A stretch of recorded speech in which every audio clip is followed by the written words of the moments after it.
Hello student, welcome to the integrity career academy. और आज के सेशन में हम डिस्कस करने वाले हैं होमी भाभा के मोस्ट एक्सपेक्टेड एक्सपेरिमेंट के बारे में और जितने टाइप के प्रीवियस ईयर के बारे में जो है प्रीवियस ईयर में जितने भी एक्सपेरिमेंट पूछे गए हैं उन्हीं से रिलेटेड हमने नए एक्सपेरिमेंट डिजाइन करे हैं और बस सेम कॉन्सेप्ट अलग अलग तरीके से पूछा गया है, तो उसी कॉन्सेप्ट को हम लाके बस पूछने का तरीका बदल गया है। 90% देखोगे तो इसी कॉन्सेप्ट पे आपके प्रीवियस ईयर वाले एक्सपेरिमेंट मिल जाएंगे, बस थोड़ा सा चीजें चेंज करके जाके पूछ ली जाती है।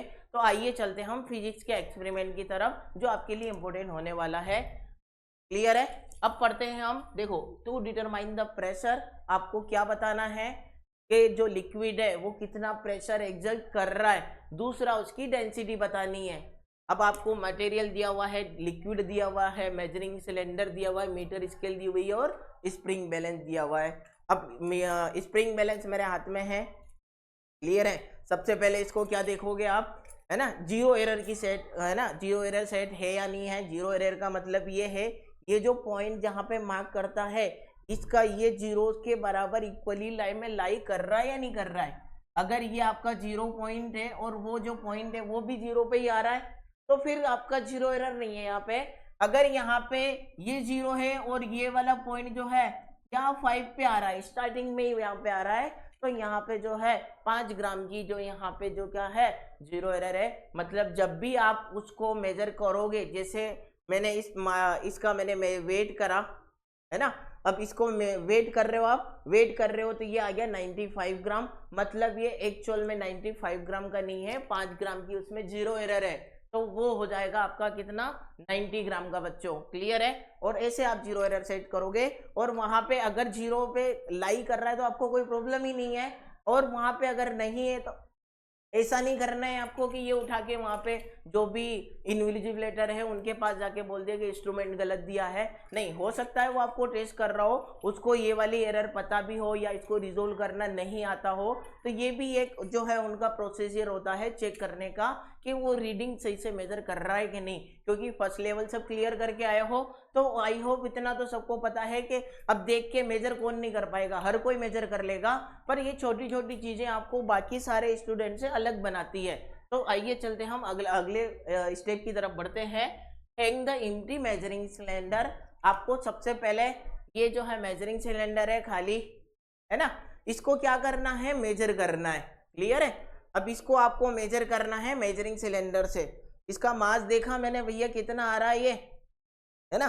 देखो यहाँ पे इसको सबसे पहले खाली मेजरिंग सिलेंडर लिया हमने, इसको आप मेजर कर लो। अब यहाँ पे मेजर करने के बाद मैंने लिख दिया उसकी रीडिंग मेरी आ रही है कितनी, 20 ग्राम आ रही है। क्लियर है? दूसरा पॉइंट बोले, now take the given liquid in the measuring cylinder. अब आपको क्या करना है, जो भी लिक्विड दे रखा है ना उस लिक्विड को मेजरिंग सिलेंडर के अंदर डालो। अब आपको वापस से जो है उसको फिर से आपको मेजर करना है, फिर से क्या करना है, मेजर करना है। चलो भैया फिर से मेजर कर लिया, फिर से उसका मास मेजर करा मैंने। अब की बार जो वेट, ये जो सिलेंडर मेजर है, स्प्रिंग बैलेंस जो मेजर आ रहा है वो आ रहा है कितना, 170 ग्राम आ रहा है।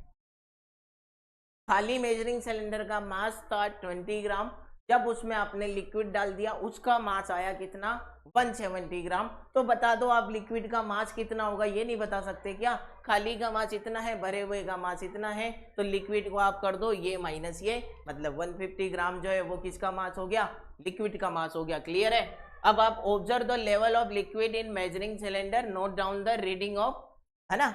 अब जो लिक्विड मेजरिंग सिलेंडर में आपने पुट करा है ना, उसको सबसे पहले आपको लेवल क्या है, ये मास वास आपको मेजर करने के बाद की स्टेप है। अब आपको करना क्या है, ऐसा नहीं कि हैंग करने के बाद रीडिंग ले ली और उसी टाइम आप देख रहे हो, नहीं। अब वो जब हैंग करने के बाद तो लिक्विड इधर उधर जाएगा ना, मतलब वो इसका मेजरिंग लेवल आपको सेट करने के लिए सबसे पहले तो आपकी आंखें जो है ना बिल्कुल आई और जो लिक्विड के लेवल तक होनी चाहिए। ऐसा नहीं है कि लिक्विड जो है ऊपर है आप ऐसे नीचे से देख रहे हो, नहीं। अब लिक्विड नीचे रह गया, आप ऊपर से देख रहे हो, तो जो करेक्ट रीडिंग आनी है वो गलत आएगी, जो करेक्ट रीडिंग आनी है वो नहीं आएगी। तो आपको सबसे पहले तो है इसका बिल्कुल आपको क्या रखना है, ये लेवल जो है बिल्कुल फ्लैट होना चाहिए, हॉरिजॉन्टल होना चाहिए, और आपके देखने का नजरिया भी ऐसा होना चाहिए कि जिस आपकी जो आई का कांटेक्ट लेवल जा रहा है ना वो लिक्विड के लेवल तक होना चाहिए, है ना। अब मैंने देखा भैया ये लिक्विड तो जा रहा है 100 ml तक जा रहा है, क्लियर है। यहाँ से मैंने ये वाली चीजें भी, लिक्विड का लेवल भी मैंने मेजर कर लिया कि वो जो है कहाँ तक भरा हुआ है, 100 ml तक भरा हुआ है। तो ये चारों पांचों पॉइंट हमने रीडिंग ले ली। खाली सिलेंडर का मास 20 ग्राम, जब लिक्विड डाला उसका मास 170 ग्राम, फिर हमने जो है उसका लेवल देखा, मतलब लिक्विड का उसमें वॉल्यूम जो था वो कितना था, 100 ml था। आइए चलो आगे बढ़ते हैं। Now complete the observation table using available information, है ना। एक चीज और छूट गई है क्या, measure the height of the liquid column in measuring cylinder by metre scale, है ना। अब करना क्या है आपको, एक छोटी सी चीज और करनी है। आपके पास मीटर स्केल दी हुई है ना, अब हमको यहाँ से देखो नीचे से आपको ये जैसे इसी को मैं स्केल मान रहा हूँ, यहाँ से मैंने क्या करा, उस जहाँ तक वो चीजें दी हुई है, सॉरी यहाँ से देखो ये मैं हमने क्या करा, स्केल रख के क्या करा हमने, उसकी रीडिंग ले ली कि भैया लिक्विड की हाइट कहाँ तक भरा हुआ है, ये 10 सेंटीमीटर तक जा रहा है। उसको स्केल से, मीटर स्केल आपके पास है ना, ये जैसे एक मेजरिंग सिलेंडर ये दिया हुआ है, चलो, है ना, और ये मेजरिंग सिलेंडर है और यहाँ तक आपका लिक्विड भरा हुआ, तो इस लिक्विड की हाइट आपको पता करनी है। तो हम स्केल लेंगे, मीटर स्केल से आप क्या करोगे, इसकी लेंथ मेजर कर लोगे, क्लियर है। अब लेंथ जो है हमने मेजर करी है स्केल से, वो कितनी आ रही है, 10 सेंटीमीटर आ रही है। तो ये सारी की सारी प्रोसेस हमने क्या कर ली है, मेजर कर ली है। तो आइए चलते हम ऑब्जर्वेशन टेबल की तरफ। तो ये सारी की सारी रीडिंग है हमें वहां पे रखनी पड़ेगी। तो चलो रखते हैं हम यहाँ पे 1 बाय 1, है ना। तो चलो ये हो गया, इसी कलर से रख दें क्या, ठीक है। Mass of the empty cylinder कितना था, 20 ग्राम, ये M1 आ गया।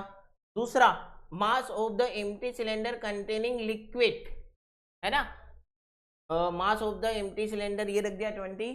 अब वो जो सिलेंडर था, अगर वो उसमें आप क्या कर दोगे लिक्विड, तब उसका ग्राम मास पूछा है, तो ये कितना आ गया, 170 ग्राम मेजर कर लिया हमने। Mass of the empty liquid, मतलब आपको क्या करना है, मास आपको जो है उस लिक्विड का जो है, ये एम्प्टी वर्ड है ना, ये गलत आया यहाँ पे, है ना, मास ऑफ लिक्विड। तो मास ऑफ लिक्विड कितना आना चाहिए, 170 ग्राम माइनस 20 ग्राम, तो ये आ जाएगा हमारा बच्चा 170 माइनस 20, तो आ रहा है कितना, 150 ग्राम, क्लियर है। अब आगे बढ़ते हैं, reading of level of liquid in cylinder. अब हमने देखा था लेवल जो है हमने मेजर करी थी 100 ml आ रही थी, तो ये एक्स की रीडिंग है, ये कितनी आ गई, 100 ml, क्लियर है। अब एक और चीज है, हाइट ऑफ द जो है लिक्विड कॉलम, जो हमने उस लिक्विड कॉलम की हाइट मेजर करी है, यहाँ से यहाँ तक हमने स्केल से मेजर करा है, तो ये हाइट भी मेजर करनी है। हाइट मेजर कर ली हमने, कितना आया, 10 सेंटीमीटर आया, तो यहाँ भी हम रख देंगे ना 10 सेंटीमीटर, क्लियर है ना। अब बताओ कुछ प्रॉब्लम है क्या, ये सारी चीजें हम मेजर कर चुके हैं। आप करोगे क्या, सबसे पहले इसको एम्प्टी जो है खाली सिलेंडर है, इसको मास हमने स्प्रिंग बैलेंस से मास मेजर करा, फिर लिक्विड डाल के मास मेजर करा, फिर इसको लेवल सेट करके उसका जो वॉल्यूम जो कहाँ तक जा रहा था वो मेजर करा, फिर लेंथ मेजर करी, 4 चीजें करी है। फिर एक और चीज पूछा है इसने, टेक जी आपको 1000 लेना है, मतलब है ना, observation list count of spring balance, है ना। सब अच्छा, list count of spring balance कितना होगा। अब स्प्रिंग लिस्ट काउंट हर बार पूछता ही है, लिस्ट काउंट आप निकालते कैसे हो, है ना।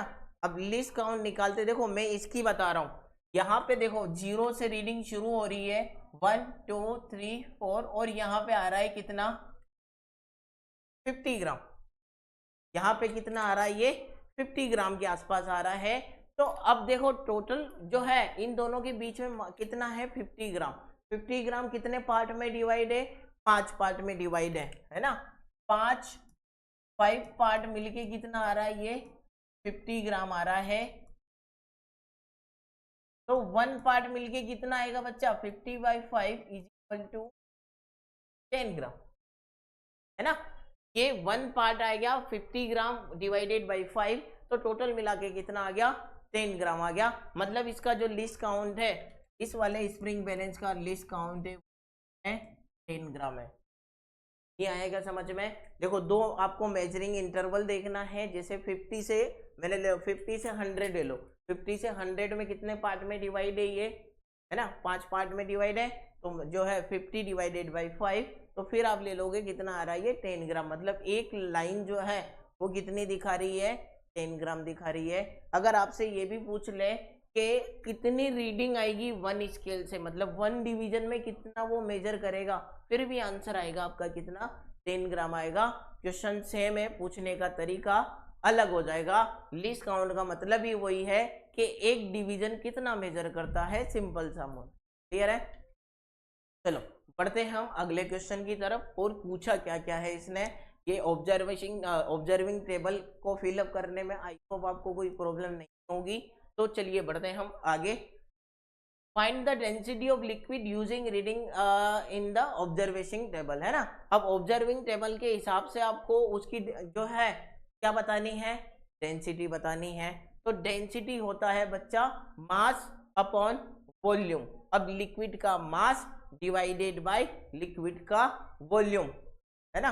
अब लिक्विड का मास कितना है 150 ग्राम, लिक्विड की जो वॉल्यूम है वो कितना है 100 ml, और 1 ml जो होता है वो 1 सेंटीमीटर क्यूब के बराबर होता है। तो सबसे पहले इसमें इसका आंसर देना है हमें क्वेश्चन नंबर फर्स्ट का। तो क्वेश्चन नंबर फर्स्ट का आंसर हो जाएगा बच्चा, डेंसिटी होती है मास अपॉन वॉल्यूम। तो मास अपॉन वॉल्यूम, मास कितना आ रहा है यहाँ पे 150 ग्राम, वॉल्यूम जो है वो कितना आ रहा है सेंटीमीटर क्यूब, क्योंकि 100 ml और 1 ml में कितना होता है 1 सेंटीमीटर क्यूब। तो देखो एक जीरो से एक जीरो गई, क्या आ रहा है बच्चा 1.5 ग्राम पर सेंटीमीटर क्यूब। ये लिक्विड की क्या आ गई, डेंसिटी आ गई, है ना। तो पहले वाले का आंसर आ गया हमारे पास 1.5 ग्राम पर सेंटीमीटर क्यूब आ गया।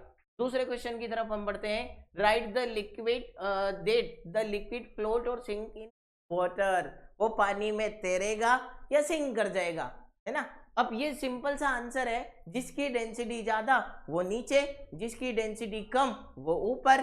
तो ये इस वाले का आंसर हमें क्वेश्चन नंबर 2 का आंसर लिखेंगे, because of density of liquid is greater than density of water. Clear है, density of liquid is greater than, क्योंकि वाटर की डेंसिटी होती है 1 ग्राम पर सेंटीमीटर क्यूब, है ना। तो उसके हिसाब से हम देखो डेंसिटी लिक्विड ज्यादा है, इस हिसाब से it will sink in water, जो लिक्विड है वो वाटर में क्या कर जाएगा, सिंक कर जाएगा। तो क्योंकि डेंसिटी जो है वो वाटर की डेंसिटी से क्या आ रही है, यहाँ पे ज्यादा आ रही है, तो इस वाले में इसका आंसर क्या लिखोगे आप, it will sink in water, है ना। क्या लिखोगे आप, it will sink in water, क्योंकि वो वाटर में क्या कर जाएगा, सिंक कर जाएगा। जस्टिफाई करना है, because of density of liquid is greater than density of water, ये उसका जस्टिफिकेशन है।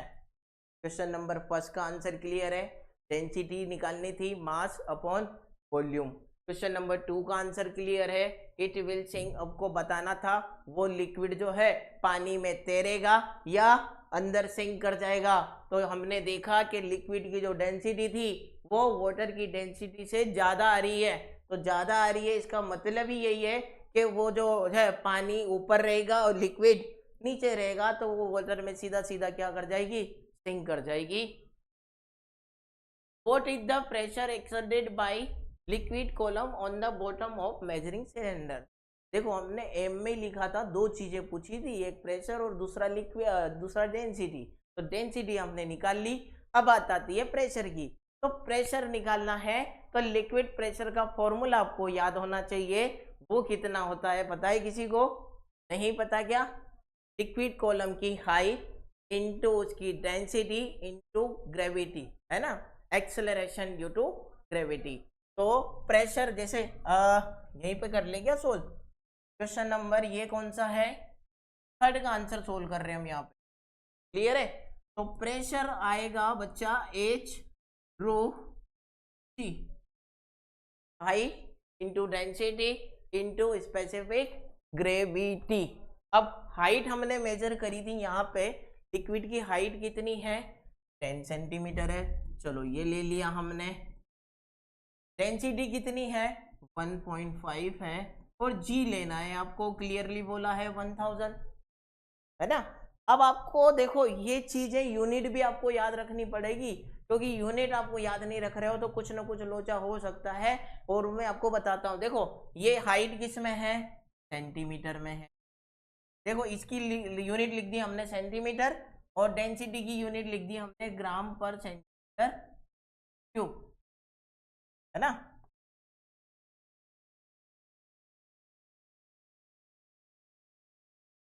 ग्राम पर सेंटीमीटर क्यूब।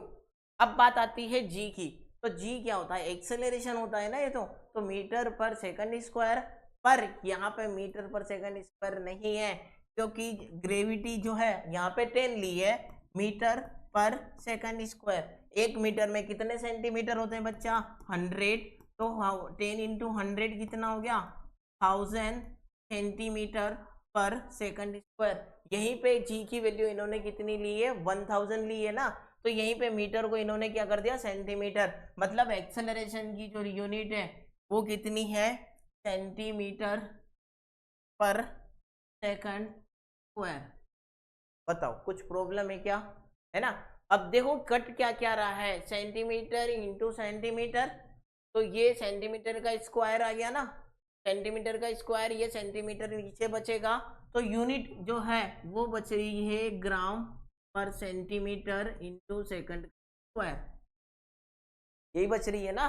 देखो सेंटीमीटर स्क्वायर ये सेंटीमीटर क्यूब है, तो 1 अपॉन सेंटीमीटर बचा, ये सेकंड का स्क्वायर ऐसे कैसे, ये ग्राम ऐसा कैसे ही, ये यूनिट मैं इसलिए बता रहा हूं क्योंकि जो भी आप कैलकुलेशन से निकालोगे आंसर, तो कैलकुलेशन निकालने के बाद उसकी यूनिट तो लगानी पड़ेगी ना, बिना यूनिट के आंसर फिजिक्स में हमेशा अधूरा माना जाता है, उसके मार्क्स आपके कटेंगे। तो उसी वजह से मैं बता रहा हूं, अगर यूनिट नहीं आती है तो फिजिक्स में यूनिट बहुत ज्यादा इंपॉर्टेंट रोल प्ले करती है। तो ये ग्राम पर सेंटीमीटर इंटू, देखो ये था सेंटीमीटर, ये था ग्रेविटी को ग्राम पर सेंटीमीटर, डेंसिटी को हमने ग्राम पर सेंटीमीटर क्यूब लिख दिया। फिर आया आपका क्या एक्सेलरेशन, तो मीटर पर सेकंड स्क्वायर उसकी यूनिट होती है 10, 10 को मीटर को सेंटीमीटर में बदला 100, तो ये यहाँ से आंसर आ गया कितना 1000 सेंटीमीटर पर सेकंड स्क्वायर। क्लियर है क्या, चलो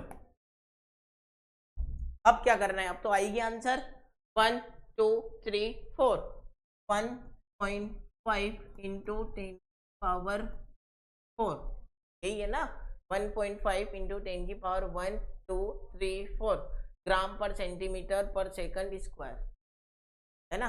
अब इसके पीछे आप यूनिट क्या लगाओगे, बात यही है, क्योंकि आधा क्वेश्चन देखो यहीं पे सोल्व हो जाएगा। देखो प्रेशर होता है बेटा फोर्स अपॉन एरिया, फोर्स मतलब न्यूटन पर मीटर स्क्वायर, क्लियर है। अब न्यूटन में क्या होता है मास इंटू एक्सेलरेशन, है ना, मास इंटू एक्सेलरेशन होता है ना फोर्स। चलो इसी को मैं पूरे ही कर देते हैं, अपन ऐसा लिख देते हैं, न्यूटन फोर्स को आप लिखोगे mass into acceleration into area. Mass की यूनिट क्या हो गई जी, एक्सेलरेशन की यूनिट क्या हो गई मीटर पर सेकंड स्क्वायर, और इसकी यूनिट आ गई क्या मीटर स्क्वायर, है ना। तो अब देखो मीटर से मीटर गया, तो ये बन रहा है बच्चा केजी सेकंड का square into meter, kg second का स्क्वायर इंटू मीटर बन रहा है ना।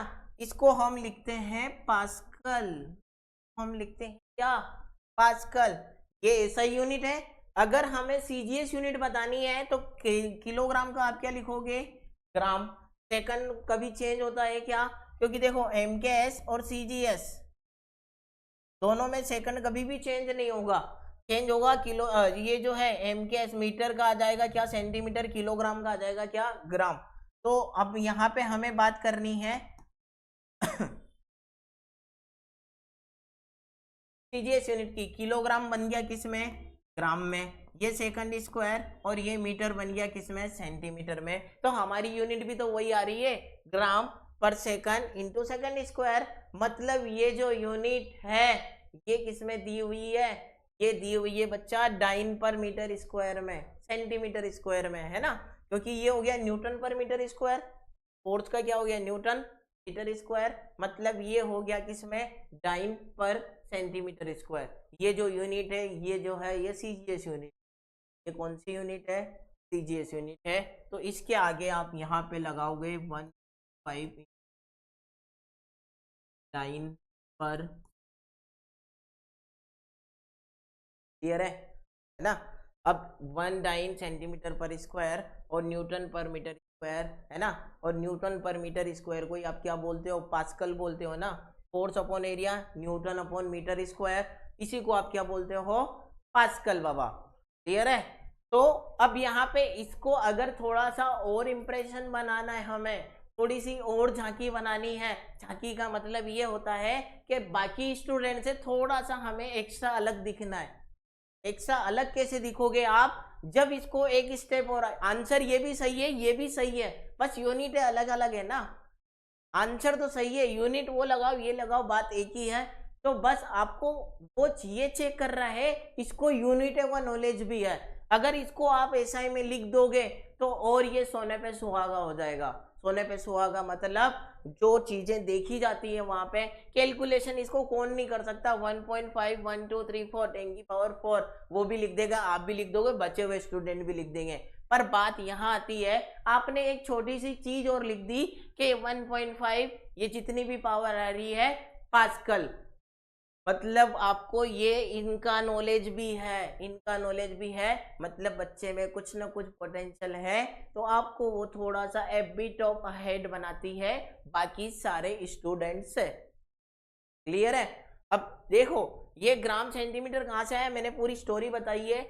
मीटर मास इंटू एक्सेलरेशन, मास को केजी मीटर पर सेकंड स्क्वायर, इसको आप लिखोगे क्या मीटर स्क्वायर, है ना, मीटर से मीटर, ये केजी, इसको हमने बदला ग्राम सेकंड का स्क्वायर और मीटर की जगह सेंटीमीटर, क्लियर है। अब मैं बताता हूं ये चीज, देखो आप इसको जब पास्कल में बदलना है, इसमें बदलना है पास्कल में, तो एक सेकंड इधर आ जाओ, है ना। प्रेशर होगा फोर्स अपॉन एरिया, फोर्स को आप लिखोगे न्यूटन, एरिया को लिखोगे मीटर स्क्वायर, तो यही तो, इसको ही तो आप पास्कल बोलते हो ना। न्यूटन पर मीटर स्क्वायर को पास्कल बोलते हो कि नहीं बोलते हो, इसी को पास्कल बोलते हैं ना। तो अब इसको यहाँ पे चेंज करना है, तो एक न्यूटन में कितने डाइन होते हैं, एक न्यूटन में सर डाइन होते हैं कितने, 10 की पावर 5 डाइन, क्लियर है। और एक मीटर में कितने सेंटीमीटर स्क्वायर होते हैं, एक मीटर में 100 सेंटीमीटर, और उसका भी स्क्वायर, मतलब 100 का स्क्वायर बन जाएगा 10 की पावर 4, ये बन रहा है 10 डाइन पर सेंटीमीटर स्क्वायर, मतलब 1 पास्कल में होता है 10 डाइन पर सेंटीमीटर स्क्वायर होता है। एक पास्कल में कितना होता है, क्योंकि ये न्यूटन को हमने बदला डाइन में, मीटर को हमने बदला किस में, सेंटीमीटर स्क्वायर में, तो एक पास्कल में बच्चा कितना है 10 की पावर 9 इंटू सेंटीमीटर स्क्वायर। तो क्या मैं इसको ऐसा नहीं लिख सकता क्या, 10 इंटू 10 की पावर 3, 10 की पावर 4 को हम ऐसा लिख सकते हैं ना, 10 इंटू 10 की पावर 3। तो अब उस 10 को आप क्या लिख दोगे, 10 डाइन पर सेंटीमीटर स्क्वायर को आप लिख दोगे क्या, पास्कल, और ये आंसर आ गया आपका 1.5 10 की पावर 3 पास्कल, है ना। एक स्टेप और हमने लिख दी, और यही आपको चार चंद लगाएगी, यही आपको शाइन करवाएगी, है ना, क्योंकि सारे की कॉपी में तो यही मिलेगा या ये मिलेगा। आपको दो चीजें और आपने उसमें क्या कर दी, बाय 1 गेट 1 फ्री ले लो भैया, है ना। तो एक शर्ट के साथ एक और शर्ट फ्री आ रही है, तो कस्टमर तो उधर ही जाएगा ना, कि एक ही शर्ट लेके फ्री हो जाएगा वो, नहीं, जब एक शर्ट के साथ एक और शर्ट मिल रही है तो क्यों ना उधर जाए, लालच बुरी भला भैया। तो 2-3 चीजें आपने बाय 1 गेट 1 दे दी, मतलब आप जो है ए बिट ऑफ अहेड हो गए बाकी सारे वाले स्टूडेंट्स से। देखो समझ में आया क्या, है ना। बहुत ही अच्छी चीज है, एक्सपेरिमेंट जाए बाहर में, हमको बहुत सारी चीजें समझने को मिली है। और ऐसे ही सारे प्रीवियस ईयर वाले कितने भी क्वेश्चन आप उठा के देख लेना, लिक्विड पे ही क्वेश्चन पूछे हैं। और इतने 100 मतलब 70-80% चांसेस है कि इसी फ्लूइड वाले चैप्टर में से एक्सपेरिमेंट आना है ना। इसी फ्लूइड वाले एक्सपेरिमेंट में से कुछ चैप्टर में से कुछ ना कुछ वो पूछ लेगा। तो इस वाले का आंसर हमारा कितना आ गया, है ना।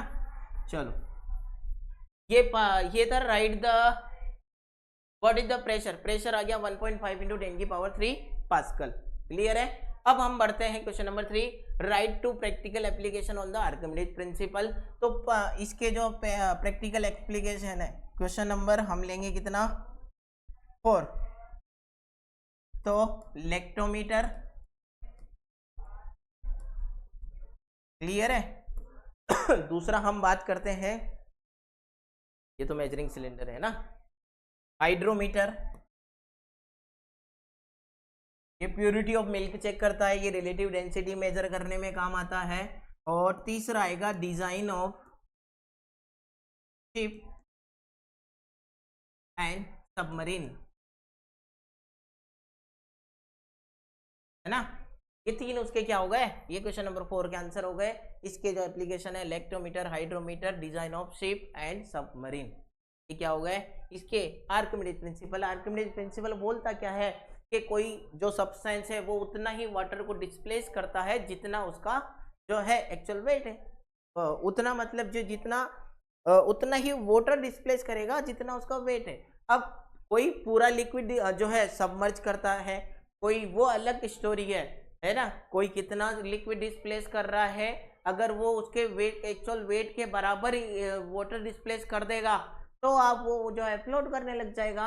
एक्चुअल वेट के बराबर वाटर डिस्प्लेस नहीं कर रहा है, मतलब वो क्या करेगा, उसका बायन फोर्स थोड़ा सा कम है, इतना वाटर डिस्प्लेस कर रहा है वही तो उसका बायन फोर्स है ना।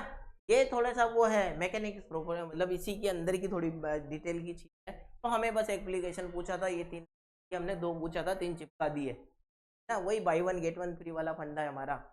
2 पूछा 3 ले लो।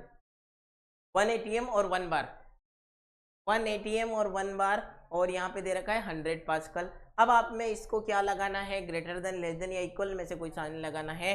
तो आपको नहीं पता तो मैं बता देता हूँ।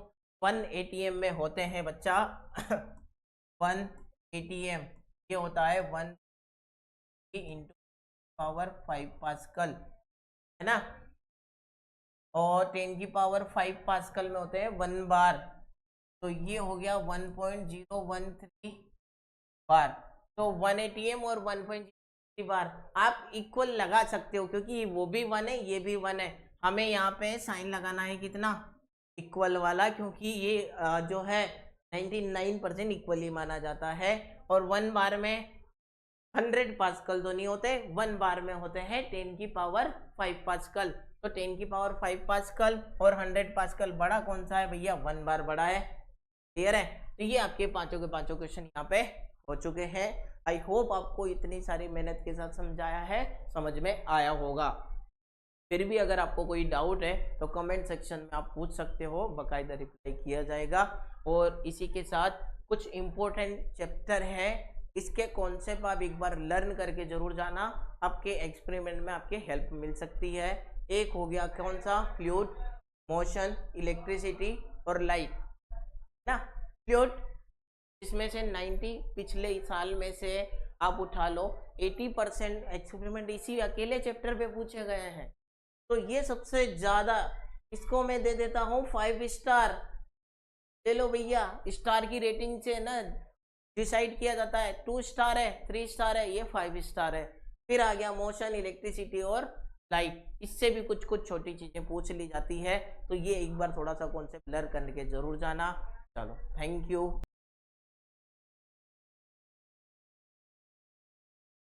Good morning everyone, welcome to integrity career academy Latur Maharashtra.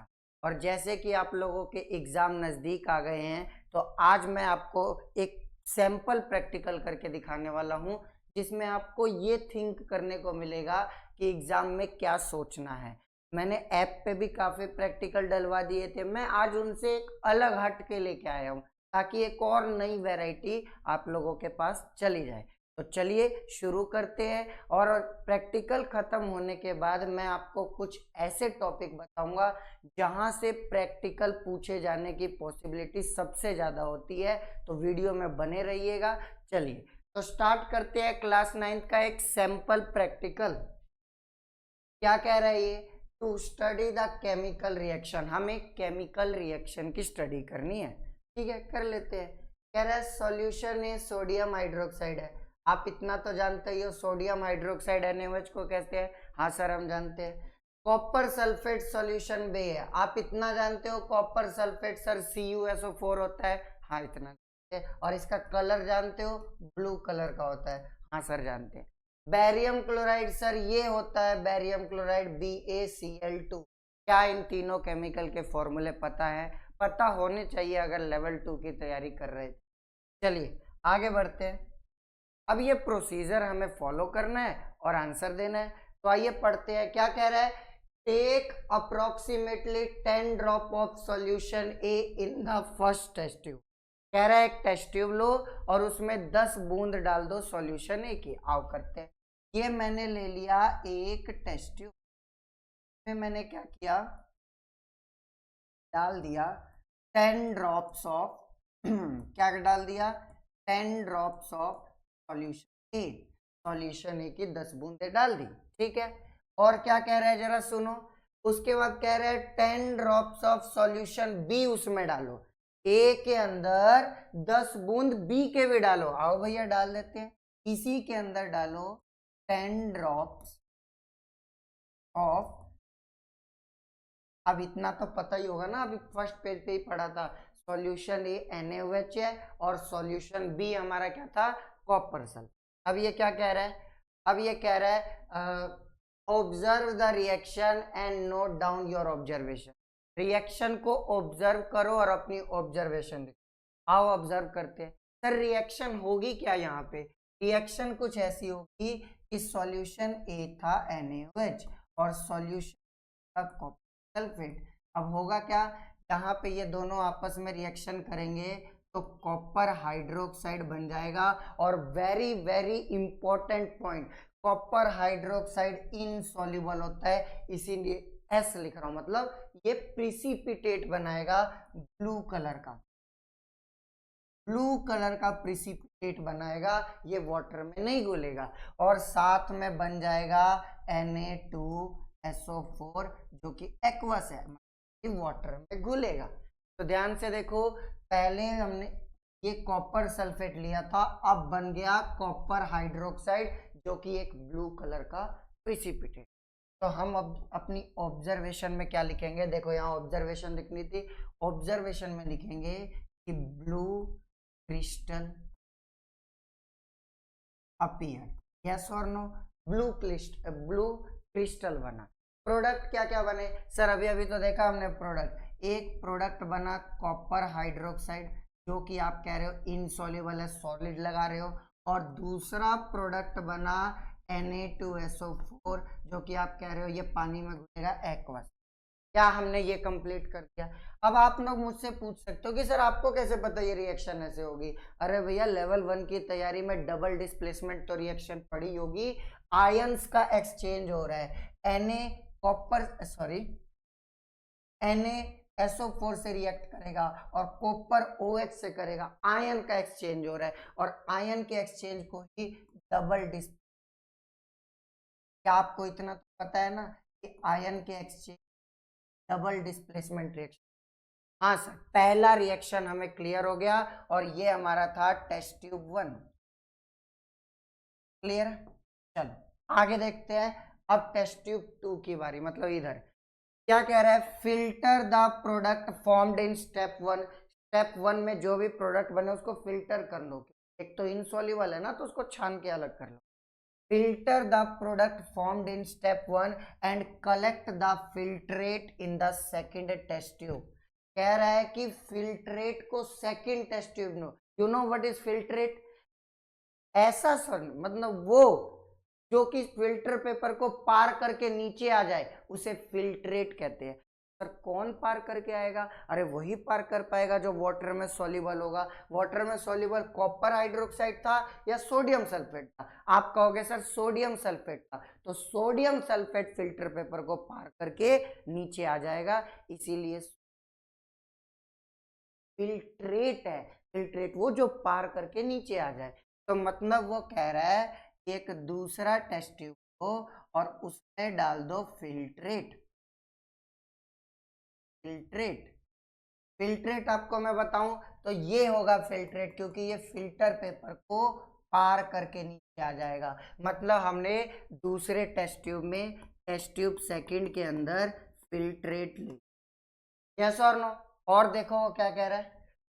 अब कह रहा है कि उसमें 10 बूंद डाल दो सॉल्यूशन सी की, और फिर देखो क्या हो रहा है। आओ, सॉल्यूशन सी की 10 बूंद डालने को कह रहा है 10 ड्रॉप्स ऑफ सॉल्यूशन सी। आप इतना तो जानते हो सॉल्यूशन सी उसने बेरियम क्लोराइड दिया है, मतलब फिल्ट्रेट की रिएक्शन बेरियम क्लोराइड से कर। फिल्ट्रेट कौन है सर? फिल्ट्रेट है Na4, barium chloride Ba2। Sir इन दोनों के बीच में दोबारा आयन का एक्सचेंज होगा, ये दोबारा डबल डिस्प्लेसमेंट रिएक्शन है। तो सोडियम क्लोरीन से करेगा तो क्या बनेगा? NaCl, जो कि पानी में घुल जाएगा। बेरियम जब सल्फेट से करेगा, बेरियम की वैलेंसी 2 होती है, तो बेरियम सल्फेट बनाएगा। और याद रखने वाली बात यह है कि बेरियम सल्फेट अगेन इनसॉल्युबल है, और ये व्हाइट। क्या समझ पा रहे हो? तो बेरियम सल्फेट की वजह से व्हाइट प्रिसिपिटेट बनेगा, और अगेन इस रिएक्शन को मैं डबल डिस्प्लेस, क्या कहूंगा मैं इसे? सर मैं इसे डबल डिस्प्लेसमेंट रिएक्शन। क्या सभी को क्लियर? हाँ सर क्लियर। आओ देखो, तो यहाँ पे क्या लिखूंगा? मैं लिखूंगा कि यहाँ व्हाइट प्रिसिपिट, यहाँ ब्लू बना था, यहाँ व्हाइट प्रिसिपिटेट। और प्रोडक्ट में क्या लिखूंगा? सर प्रोडक्ट में एक तो आपने बोला कि नमक बन गया जो कि एक्वस है, और एक आपने बोला बेरियम सल्फेट बन गया जो कि सर इनसॉल्युबल। क्या यही प्रोडक्ट होंगे? हाँ सर क्लियर हो गया। ये तीसरी ऑब्जर्वेशन कह रहा है, in the third test tube add approximately third 10 drops of solution है। आओ एक और टेस्ट ट्यूब ले रहे हैं हम, इसको नाम दे दिया टेस्ट ट्यूब 3। ठीक है, अब इसके अंदर हमने ले लिया 10 ड्रॉप्स ऑफ सॉल्यूशन ए। क्या ले लिया हमने? हमने ले लिया 10 drops of solution A. Solution A की 10 बूंदे ले ली। और क्या कह रहा है? और कह रहा है कि टू दिस ऐड 4 से 5 जिंक फिलिंग। जिंक फिलिंग मतलब क्रिस्टल डालो और देखो क्या होता है। तो हमने इसके अंदर डाल दिया 4 से 5 जिंक के फिलिंग, मतलब क्रिस्टल फॉर्म में जो भी होता है वो डाल दिया। क्या रिएक्शन होगी? तो सर सॉल्यूशन ए तो हमारा NaOH था, मतलब यहाँ पे Zn प्लस NaOH के बीच रिएक्शन। यस, Zn और N। अब आधे लोग दिमाग लगाएंगे और कहेंगे सर सर एक बात सुनो मेरी। मैं कहूंगा हाँ सुनाओ। तो वो कहेगा सर जिंक मेटल है। मैं कहूंगा हाँ बिल्कुल मेटल है। सर NaOH बेस है। मैं कहूंगा हाँ बिल्कुल बेस है। तो वो कहेंगे कि सर मेटल तो बेस से रिएक्शन ही नहीं करेगा, और नो रिएक्शन करके नो चेंज लिख के आगे बढ़ जाएंगे।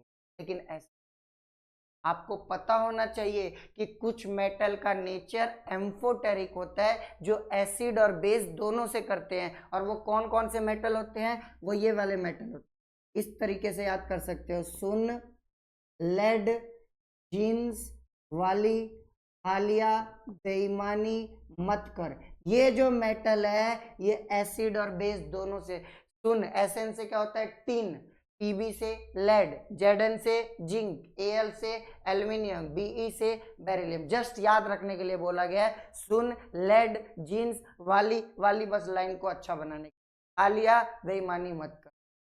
Tin, lead, zinc, aluminium, beryllium, ये ऐसे मेटल है इनका एम्फोटेरिक नेचर है, ये एसिड और बेस दोनों से करे। तो क्या ये इससे करेगा? हाँ सर ये इससे करेगा।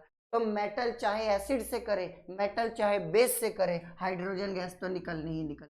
हाँ सर हाइड्रोजन अब क्या होगा, अब हमें फॉर्मूला बनाना है। तो फॉर्मूला, क्योंकि ये कॉम्प्लेक्स रिएक्शन होती है, तो मैं आपको एक आसान तरीका बताता हूँ फॉर्मूला बनाने का। बेस वाले मेटल को पहले लिखो, लिख दिया। अकेले वाले मेटल को बीच में लिखो और ऑक्सीजन को तीसरे नंबर। क्या लिख दिया ऐसे? हाँ सर, लिख दिया। अब बताओ जिंक की वैलेंसी क्या होती है? सर जिंक की वैलेंसी होती है 2, क्योंकि वो मेटल है तो मैं +2 लिख देता। ओके। सोडियम की वैलेंसी कितनी होती है? सर 1 होती है, मेटल है तो +1। टोटल प्लस के कितने हैं? 3। क्या ऑक्सीजन पे चाह के भी -3 आएगा? आप कहोगे सर नहीं, क्योंकि ऑक्सीजन की वैलेंसी -2 होती है। अगर मैं 2 ऑक्सीजन लूंगा तो -4 होगी। आप तो यहाँ पे +3 करवा रहे हो। तो जब भी ऐसा केस आ जाए, एक Na बढ़ा दो। 2 Na ले लिया तो प्लस का चार्ज भी 2 हो गया। 2 2 कितना हो गया? 4। अगर प्लस का 4 हो गया तो ऑक्सीजन पे हमें -4 करना। अब -4 करने के लिए कितने एटम लूंगा?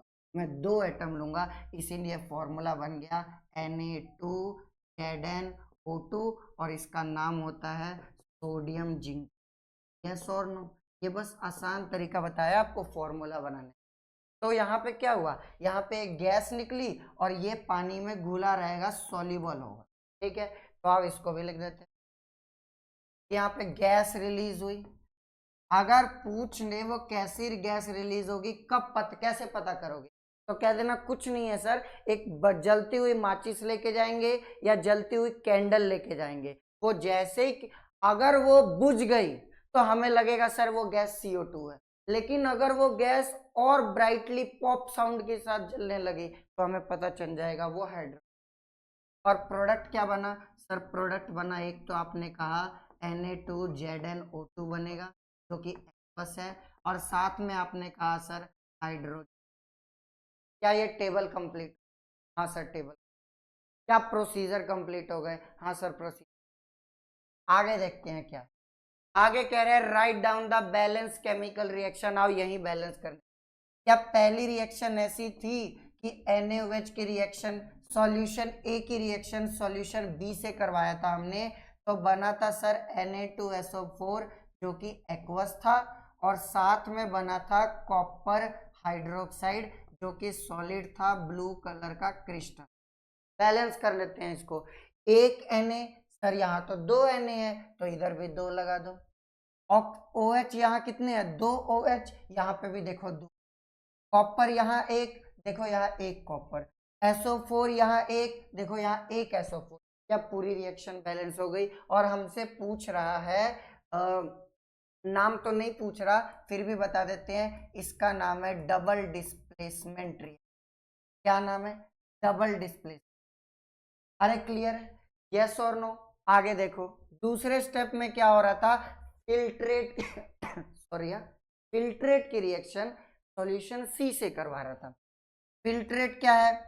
Na2SO4। इसकी रिएक्शन सॉल्यूशन सी से करवा रहा था। सॉल्यूशन सी क्या है? Barium chloride. इन दोनों के बीच में रिएक्शन हुई थी तो क्या बना था? एक बना था NaCl और एक बना barium sulphate. Sir NaCl aqueous था और बेरियम सल्फेट था। अरे याद है कि नहीं? आओ इसको बैलेंस कर लेते हैं।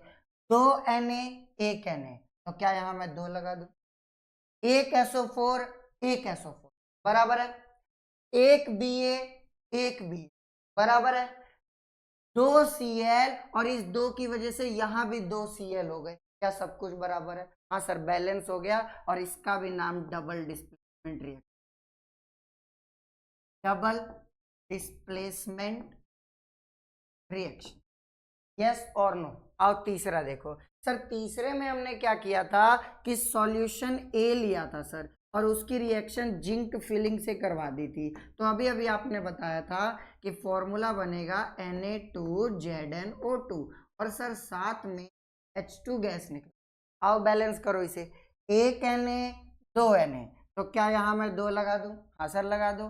2 ऑक्सीजन, 2 ऑक्सीजन बराबर है, 2 हाइड्रोजन, 2 हाइड्रोजन देखो बराबर है, एक जिंक, एक जिंक, सब कुछ बराबर हो गया। और इस रिएक्शन को आप रिडॉक्स नाम दे सकते हो, रिडॉक्स रिएक्शन कह सकते हो, क्योंकि यहाँ पे ऑक्सीडेशन और रिडक्शन दोनों हो रहे हैं। ऑक्सीडेशन और रिडक्शन दोनों। आपसे कोई पूछे किसका ऑक्सीडेशन हो रहा है, तो जिंक की पहले ऑक्सीडेशन 0, अब जिंक है +2, तो 0 से +2 जाने के लिए उसने इलेक्ट्रॉन का लॉस किया है, और लॉस ऑफ इलेक्ट्रॉन है ऑक्सीडेशन। ठीक है, हाइड्रोजन पे पहले था +1, अब हाइड्रोजन पे है 0, उसने किया गेन ऑफ इलेक्ट्रॉन, और गेन ऑफ इलेक्ट्रॉन को कहा जाता है रिडक्शन। तो यहाँ पे हाइड्रोजन का रिडक्शन हो गया NaOH का, क्योंकि पूरा मॉलिक्यूल बोला, और ऑक्सीडेशन होता है जिंक का। समझ पा रहे हो, तो इसे रेडॉक्स रिएक्शन। आगे देखो क्या कह रहा है, आगे वो क्या कहने की कोशिश कर रहा है, write down the type of reaction taking place in step 3। Step 3 में कौन सी रिएक्शन हो रही है उसका नाम बता दो। अभी अभी बोला ना रेडॉक्स रिएक्शन, जिसमें ऑक्सीडेशन और रिडक्शन दोनों हो रहा है। क्या ये वाली बात क्लियर हो गई? हाँ सर क्लियर हो गई। अब क्या करें, अब मैं आपको कुछ इंपॉर्टेंट टॉपिक बताता हूं जहां से सवाल आने की पॉसिबिलिटी सबसे ज्यादा होती है। जरा हेडिंग लिख लीजिएगा इसको, इंपॉर्टेंट टॉपिक। कौन कौन से ऐसे टॉपिक है जहां से सवाल आने की पॉसिबिलिटी सबसे ज्यादा होती है? सबसे पहले तो सर जी इंडिकेटर। इंडिकेटर से सवाल आना फिक्स होता है लगभग लगभग, कि आपसे बोलेगा कि एक सॉल्यूशन है, उसमें मैंने फिनोप्थेलिन इंडिकेटर डाला, कैसा कलर आएगा, उससे उसका नेचर बताओ। समझ पा रहे हो? तो ऐसे सवाल पूछे जाने की पॉसिबिलिटी सबसे ज्यादा होती है। दूसरी पॉसिबिलिटी है कि गैस किस रिएक्शन में कैसे बनेगी। आपको पता होना चाहिए, मेटल चाहे एसिड से रिएक्शन करे, मेटल चाहे बेस से रिएक्शन करे, मेटल चाहे वाटर से रिएक्शन करे, मेटल चाहे अल्कोहल से रिएक्शन करे, वो हाइड्रोजन गैस निकालेगा, और हाइड्रोजन गैस पॉप साउंड के साथ बर्न होती है।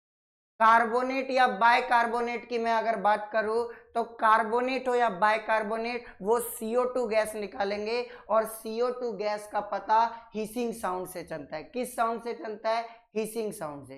क्या ये वाली बात क्लियर हो रही है? तो गैस फॉर्मेशन पता होना चाहिए, कब H2 बनेगा, कब CO2 बनेगा, ये आपको क्लियर होना चाहिए। थर्ड नंबर पे आपको केमिकल रिएक्शन पता होना चाहिए। केमिकल रिएक्शन कि सर अगर मैंने मेटल के ऑक्साइड को वाटर में डाला तो जो सॉल्यूशन बनेगा उसका नेचर क्या होगा। अगर मैंने नॉन मेटल के ऑक्साइड को वाटर में डाला तो उसका सॉल्यूशन बनेगा, उसका नेचर क्या होगा, ये आपको पता होना चाहिए। फिर आपको पता होना चाहिए इलेक्ट्रोलिसिस के प्रोडक्ट। इसके पूछे जाने की पॉसिबिलिटी, करवा के नहीं देखेगा, सवाल पूछा जाएगा कि इलेक्ट्रोलिसिस में वाटर की इलेक्ट्रोलिसिस से क्या बनता है, कॉपर की रिफाइनिंग कैसे की जाती है, NaCl की इलेक्ट्रोलिसिस कैसे होगी, इनके प्रोडक्ट आपसे पूछे जा सकते हैं, तो ये आपको पता होना चाहिए। अरे समझ पा रहे हो क्या मेरी बात? तो ये कुछ इंपॉर्टेंट पॉइंट है जहां से आपकी रिएक्शन बनेगी। उसके बाद कुछ एजेंट थे, आपको याद है, सब्सटेंस इन कॉमन यूज में, ब्लीचिंग पाउडर, ब्लीचिंग पाउडर याद है। उसके बाद आपको POP, प्लास्टर ऑफ पेरिस। उसके बाद और क्या था, और वॉशिंग सोडा, और क्या था सर, बेकिंग सोडा। एक बार इनको जरूर पढ़ के जाना, आप लोगों का प्रैक्टिकल बहुत बढ़िया ढंग से जाएगा। तो क्या सभी को बात क्लियर होगी? तो चलिए आज के लिए इतना रखते हैं, पढ़ते रहिए, कोई भी डाउट हो तो बताते रहिए। Thank you so much.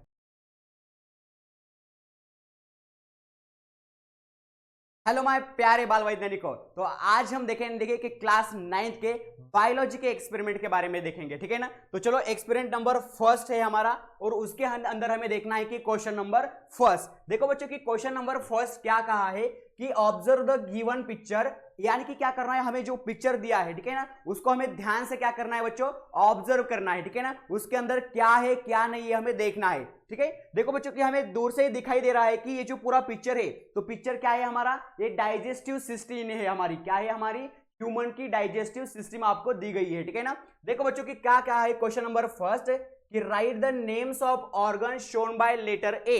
तो लेटर ए से जो कोई ऑर्गन्स उन्होंने क्या किया है, यानी कि लेबल किया है, ठीक है ना, लेटर ए से, तो वो कौन सा ऑर्गन है, ठीक है ना, तो हमें यहां पर क्या करना है वो बताना है, ठीक है। देखो बच्चों की जो लार्ज इंटेस्टाइन है, तो लार्ज इंटेस्टाइन से यहां पर क्या हो गई है, एक थोड़ी सी आउटग्रोथ क्या हुई, बाहर निकल गई है, ठीक है ना। तो उस आउटग्रोथ को हम क्या बोलते हैं, उसको हम बोलते हैं ये क्या है, तो एक वेस्टिजियल ऑर्गन है। क्या है वो, एक वेस्टिजियल ऑर्गन है, ठीक है ना। और उस वेस्टिजियल ऑर्गन को हम क्या बोलते हैं, अपेंडिक्स बोलते हैं। क्या बोलते हैं बच्चों इसको, अपेंडिक्स बोलते हैं, ठीक है ना। तो सही बात है। तो लेटर ए से क्या रिप्रेजेंट किया है, लेटर ए से रिप्रेजेंट किया है, अपेंडिक्स को रिप्रेजेंट किया है, ठीक है ना। तो चलो बच्चों सेकंड क्वेश्चन देखो क्या है कि organ shown by the letter B, letter B कहां पर है, देखो यहां पर है, ठीक है ना। तो organ shown by letter B is belongs to a dash system, ठीक है ना। देखो बच्चों कि ऑर्गन बी जो है, यानी कि क्या यहां पर कहा है कि लेटर बी से जो रिप्रेजेंट किया है, तो डाइजेस्टिव सिस्टम के अंदर ये जो लेटर बी से रिप्रेजेंट किया है, तो ये क्या है बच्चों, तो ये हमारी स्मॉल इंटेस्टाइन है। क्या है, हमारी स्मॉल इंटेस्टाइन है, ठीक है बच्चों।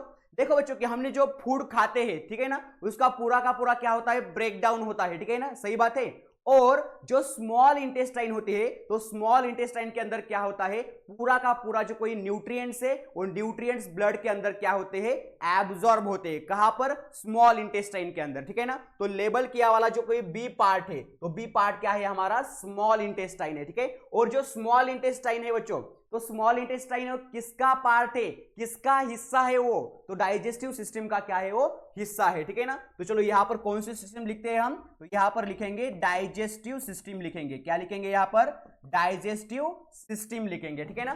कोई प्रॉब्लम किसी को नहीं। तो चलो क्वेश्चन नंबर 2 दिखते हैं यहां पर। क्वेश्चन नंबर 2 क्या है, देखो कि from the given specimens A B C D, आपके सामने यहां पर 4 स्पेसिमन रखे हैं, ठीक है ना, ए देन बी देन सी और डी, ऐसे 4 स्पेसिमन हम आपके साथ यानी कि सामने रखे हैं। और कहा है कि आइडेंटिफाई द मोनोकॉटिलिडोनस स्पेसिमन्स, और उनमें से हमें क्या करना है, मोनोकॉटिलिडोनस स्पेसिमन को ढूंढना है, ठीक है ना। अब देखो ध्यान से देखो बच्चों कि मोनोकॉटिडोन का मतलब क्या होता है कि ऐसे प्लांट जिसके जो सीड्स है, तो सीड्स इसके इक्वल पार्ट्स में डिवाइड नहीं होते, ठीक है ना। तो उसको हम क्या बोलते हैं बच्चों, उसको हम मोनोकॉटिलिडोनस बोलते हैं। क्या बोलते हैं इसको बच्चों, मोनोकॉटिलिडोनस बोलते हैं, ठीक है ना। और डाइकोटिलिडोनस क्या होता है, तो डाइकोटिलिडोनस यानी कि क्या, प्लांट के जो सीड्स है वो ऐसे 2 इक्वल हिस्सों में, यानी कि क्या इक्वल पार्ट्स में क्या होते हैं, वो डिवाइड होते हैं, ठीक है ना। तो उसको हम क्या बोलते हैं, डाइकोटिलिडोनस सीड बोलते हैं, ठीक है ना। तो देखो ध्यान से देखो बच्चों कि यहां पर हमें क्या करना है, मोनोकॉटिलिडोनस सीड क्या करने, यहां पर देखने, ठीक है ना। यहां पर देखो एक ए बी सी डी यानी कि 4 स्पेसिमन होने चाहिए, तो यहां पर सिर्फ क्या लिखे है, 2 ही स्पेसिमन लिखे हैं, ठीक है ना। तो मैं तीसरा स्पेसिमन यहां पर लिखता हूं कि तीसरा स्पेसिमन है हमारा कॉटन है, कॉटन है। और डी वाला स्पेसिमन जो है तो सोयाबीन है, ठीक है ना, सोयाबीन है, ठीक है। अब मुझे बताओ बच्चों, अब मुझे बताओ कि क्या हमारा राइस जो है, तो राइस हमारा क्या होगा सर, राइस हमारा मोनोकॉटिलिडोनस होगा। क्या होगा, मोनोकॉटिलिडोनस होगा, ठीक है ना, मोनोकॉटिलिडोनस होगा, मोनोकॉटिलिडोनस होगा, ठीक है। अब देखो बच्चों कि ये जो मोनोकॉटिलिडोनस है, तो आपको आप एक दूसरी जो कोई चीज है, ठीक है ना, तो उससे भी हम क्या कर सकते हैं, उसको पहचान पाते हैं। अब देखो कि मोनोकॉटिलिडोनस जो सीड होते हैं, तो उनके लीव्स कैसे होते हैं, तो उसके लीव्स के अंदर पैरेलल वेनेशन होता है, ठीक है ना। तो हमें लीव से भी हम क्या कर सकते हैं, पता कर सकते हैं कि वो मोनोकॉटिलिडोनस है या डाइकोटिलिडोनस है, ठीक है ना। अब डाइकोटिलिडोनस होगा तो क्या होगा कि उसके अंदर क्या होगा, कि उसके जो वेनेशन है, वेनेशन कैसा होगा, तो रेटिकुलेट वेनेशन क्या होता है, डाइकोटिलिडोनस के अंदर प्रेजेंट होता है, ठीक है ना। तो राइस हमारा क्या है, मोनोकॉटिलिडोनस है। देन बांबू क्या है बच्चों, बांबू, बांबू जो होता है ना बच्चों, तो बांबू भी क्या है हमारा, मोनोकॉटिलिडोनस है, मोनोकॉटिलिडोनस है, मोनोकॉटिलिडोनस है, ठीक है। देन देखो बच्चों कि कॉटन, तो कॉटन क्या है बच्चों हमारा, कॉटन हमारा क्या है, ये डाइकोटिलिडोनस है, ठीक है ना। क्या है हमारा, डाइकोटिलिडोनस है, ठीक है। बट लेकिन हमको क्या कहा है सिर्फ बच्चों कि आइडेंटिफाई द मोनोकॉटिलिडोनस स्पेसिमेंस, ठीक है ना। सिर्फ यहां से एबीसीडी में से क्या करना है, मोनोकॉटिलिडोनस स्पेसिमेन को हमें फिर सिर्फ ढूंढना है यहां पर, ठीक है ना। तो सिर्फ हम एग्जाम के अंदर इतना ही लिख सकते हैं कि राइस क्या क्या है, मोनोकॉटिलिडोनस है, बांबू क्या है हमारा, मोनोकॉटिलिडोनस है, ठीक है। कॉटन क्या है बेटा, कि कॉटन हमारा डाइकोटिलिडोनस है, और जो हमारा सोयाबीन होता है, ठीक है, तो सोयाबीन भी क्या है हमारा, ये डाइकोटिलिडोनस के अंदर आता है, ठीक है ना। तो चलो हम ये कॉटन के बारे में भी लिखते हैं। चलो कॉटन क्या है हमारा, कॉटन हमारा डाइकोटिलिडोनस है, डाइकोटिलिडोनस है। और जो सोयाबीन है बच्चों, सोयाबीन क्या होता है, वो भी डाइकोटिलिडोनस होता है, ठीक है ना, वो भी क्या होता है, डाइकोटिलिडोनस होता है, ठीक है ना। तो किसी को कोई प्रॉब्लम, किसी को कोई प्रॉब्लम नहीं सर, किसी को कोई प्रॉब्लम नहीं है, ठीक है ना। चलो क्वेश्चन नंबर 3 हम देखते हैं बच्चों। क्वेश्चन नंबर 3 क्या है, चलो देखो।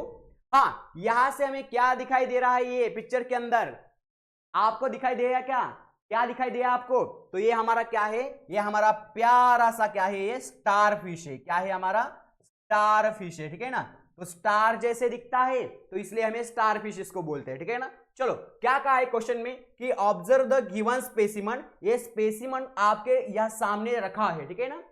और हमें क्या करना है कि राइट इट्स अ फाइलम, तो उसका फाइलम हमें लिखना है, वो कौन से फाइलम के अंदर आता है, और क्या लिखना है, उसकी ऑर्डर भी हमें लिखनी है, क्या लिखना है, उसका ऑर्डर लिखनी है, ठीक है ना। तो चलो बच्चों मुझे बताओ कि फाइलम, फाइलम जो फाइलम होता है स्टारफिश का, वो फाइलम का नाम क्या है, सबको मालूम है उस फाइलम का नाम क्या है बच्चों, इकाइनोडर्मेटा है, क्या है बच्चों, इकाइनोडर्मेटा है, ठीक है ना। तो चलो यहां पर लिखते हैं, यहां पर लिखते हैं कि इकाइनोडर्मेटा, ठीक है ना, इकाइनोडर्मेटा, ठीक है ना, इकाइनोडर्मेटा। और उसकी ऑर्डर क्या है बच्चों, तो उसकी ऑर्डर है कि फॉर्सी फॉर्सी फॉर्सीप्यूलेटिडा, फॉर्सीप्यूलेटिडा, ठीक है ना, फॉर्सीप्यूलेटिडा, ओके। तो ये जो ऑर्डर है इकाइनोडर्मेटा की, तो ऑर्डर कौन सी है, तो फॉर्सीप्यूलेटिडा। थोड़ा सा नाम थोड़ा सा का हमें लेने में थोड़ा सा डिफिकल्ट आ रहा है, पर लेकिन क्या है, तो फॉर्सीप्यूलेटिडा उसका जो ऑर्डर है, तो उस ऑर्डर के अंदर क्या रखा है, ये इकाइनोडर्मेटा फाइलम है, तो इकाइनोडर्मेटा फाइलम उसके अंदर रखा है, ठीक है ना। तो चलो यहाँ पर थोड़ा सा ये फाइलम की स्पेलिंग यहाँ पर HYLUM फाइलम होना चाहिए, ठीक है ना। तो स्टारफिश इकाइनोडर्मेटा के अंदर आता है और उसकी ऑर्डर क्या है, फॉर्सीप्यूलेटिडा है, ठीक है ना। तो चलो नेक्स्ट क्वेश्चन देखते हैं बच्चों। नेक्स्ट क्या है देखो, नेक्स्ट क्या है देखो कि identify the examples of annual plants, ठीक है ना। तो हमें क्या करना है, एनुअल प्लांट्स के कुछ एग्जांपल को क्या करना है, यहां पर आइडेंटिफाई करना है फ्रॉम द गिवन स्पेसिमन। तो आपके सामने 1 2 3 4 5, तो आपके सामने 5 स्पेसिमन रखे हैं, ठीक है ना। और क्या कहा है कि इनमें से एनुअल प्लांट कौन सी है बताओ, ऐसा कहा है। तो आपको मालूम है कि एनुअल प्लांट क्या होती है, कि ऐसी प्लांट कि उसकी जो लाइफ साइकिल है, तो लाइफ साइकिल 1 ईयर यानी कि 1 ईयर के अंदर क्या होती है, कंप्लीट होती है, ठीक है ना। तो उसको हम क्या बोलते हैं, एनुअल प्लांट बोलते हैं, सही बात है। वो क्या होती है, प्रोड्यूस होती है, यानी कि वो जर्मिनेट होती है, और क्या होती है, पूरा का पूरा लाइफ साइकिल जो है, तो लाइफ साइकिल यानी कि 1 ईयर के अंदर क्या होता है, कंप्लीट होता है, तो उसको क्या बोलते हैं हम, एनुअल प्लांट बोलते हैं, ठीक है ना। तो देखो बच्चों कि मस्टर्ड जो है बच्चों, ठीक है, तो मस्टर्ड क्या है हमारी, मस्टर्ड हमारी एनुअल प्लांट है, ठीक है ना।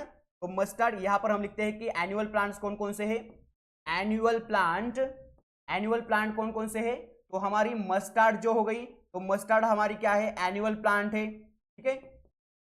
देन देखो बच्चों कि जो हमारा सेकंड क्या है, सेकंड हमारा ऑनियंस है, ठीक है ना। तो ऑनियंस भी क्या है हमारा, ऑनियंस भी क्या है हमारा, ये भी हमारी क्या है, एनुअल प्लांट है, ठीक है ना, ऑनियंस।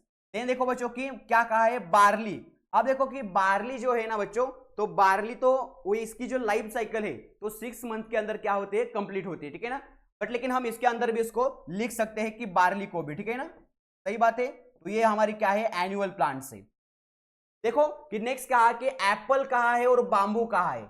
अब मुझे बताओ बच्चों कि एप्पल क्या 1 ईयर में 1 ईयर में आता है और उसकी जो पूरी की पूरी लाइफ साइकिल कंप्लीट होती है क्या 1 ईयर में, तो नहीं। तो एप्पल, बाम्बू ये सारे के सारे क्या है, हमारे पेरिनियल प्लांट्स है, क्या है बच्चों, ये हमारे पेरिनियल प्लांट्स है, ठीक है ना। तो पेरिनियल प्लांट्स क्या होते हैं कि जो ऐसे प्लांट जिसकी लाइफ साइकिल 2 से ज्यादा ईयर्स क्या होती है, उसको कंप्लीट करने के लिए 2 से ज्यादा ईयर्स यानी कि 2 और मोर देन 2 ईयर्स क्या होते हैं उसको लगते हैं, ठीक है ना, लाइफ साइकिल पूरा करने के लिए, उसको हम क्या बोलते हैं, पेरिनियल प्लांट्स बोलते हैं। और बाइनियल क्या होती है, बाय यानी कि क्या 2, तो ऐसी प्लांट जिसकी लाइफ साइकिल 2 ईयर के अंदर यानी कि 2 ईयर्स के अंदर कंप्लीट होती है, तो उसको हम क्या बोलते हैं, बाइनियल प्लांट्स बोलते हैं, क्या बोलते हैं उसको, बाइनियल प्लांट्स बोलते हैं, ठीक है। इतना समझ में आ रहा है ना इस आपको, यस। चलो नेक्स्ट देखते हैं कि नेक्स्ट क्या है, क्वेश्चन नंबर 5 है, ठीक है ना। अब देखो कि क्वेश्चन नंबर 5 के अंदर क्या कहा है कि identify the type of tissue by the pin A and B. तो जो पिन ए यहां पर ए से लेबल किया है, तो उसके अंदर कौन से टिश्यू है, और बी से लेबल किया है तो उसके अंदर कौन से टिश्यू है, ये हमें यहां पर क्या करना है, पहचानना है, ठीक है ना। अब देखो बच्चों कि पिन ए के अंदर कौन से टिश्यू है, तो ये क्या है हमारा, ये क्या है हमारा कोकोनट का हस्क है, ठीक है ना, कोकोनट का क्या है हस्क है। तो ये बाहर का जो कोई आउटर लेयर होता है ना, तो क्या है हस्क है, ठीक है ना, कोकोनट का। अब मुझे बताओ बच्चों कि आप इसको देखें एक बार, तो ये जो हमारा कोकोनट है ना, तो कोकोनट के बाहर की कोई एक आउटर मोस्ट प्रोटेक्टिव कवरिंग होती है, ठीक है ना, वो क्या करती है, वो उसका प्रोटेक्शन करने का काम करती है, ठीक है ना। तो इसके अंदर क्या होता है, स्क्लेरेनकाइमेटस टिश्यू होते हैं, ठीक है ना, क्या होते हैं, स्क्लेरेनकाइमा टिश्यू होते हैं, ठीक है ना, स्क्लेरेनकाइमा टिश्यू। देन देखो बच्चों कि जो ये प्लांट है, तो प्लांट क्या कर रही है, इसे उसके लीव्स ऐसे वैसे बढ़ रहे हैं, ठीक है ना, उसकी ग्रोथ हो रही है, ठीक है ना। तो मुझे बताओ कि जो ऐसी क्या हो रहा है, उसकी ग्रोथ हो रही है, तो वहां पर कौन से टिश्यू होंगे, तो वहां पर कौन से होंगे, मेरिस्टेमेटिक टिश्यू होंगे, ठीक है ना। वो क्या करते हैं, कंटिन्यूअसली डिवाइड करते हैं और क्या करते हैं, उसकी लीव्स की ग्रोथ वगैरह क्या करते हो, बढ़ा देते हैं, ठीक है ना। तो चलो यहाँ पर लिखते हैं कि सेकंड मेरिस्टेमेटिक टिश्यू क्या है हमारा, यहाँ पर मेरिस्टेमेटिक टिश्यू है, ठीक है ना, मेरिस्टेमेटिक टिश्यू है, ठीक है ना। तो कोई टिप होता है, ठीक है, तो टिप के ऊपर क्या है, यहाँ पर टिप के ऊपर मेरिस्टेमेटिक टिश्यू यहाँ पर प्रेजेंट है, ठीक है ना। चलो ठीक है, इतनी बात तो क्लियर है। यस, ये क्या है, ग्रोविंग क्या है, ऐसा ग्रोविंग जो कोकोनट का जो प्लांट वगैरह है ना, तो ग्रोविंग क्या है, प्लांट है, ठीक है ना। ये हमारा ये जो कोकोनट है और उसकी जो ग्रोइंग प्लांट है, तो ग्रोइंग प्लांट आपको वहां पर दी है, ठीक है ना।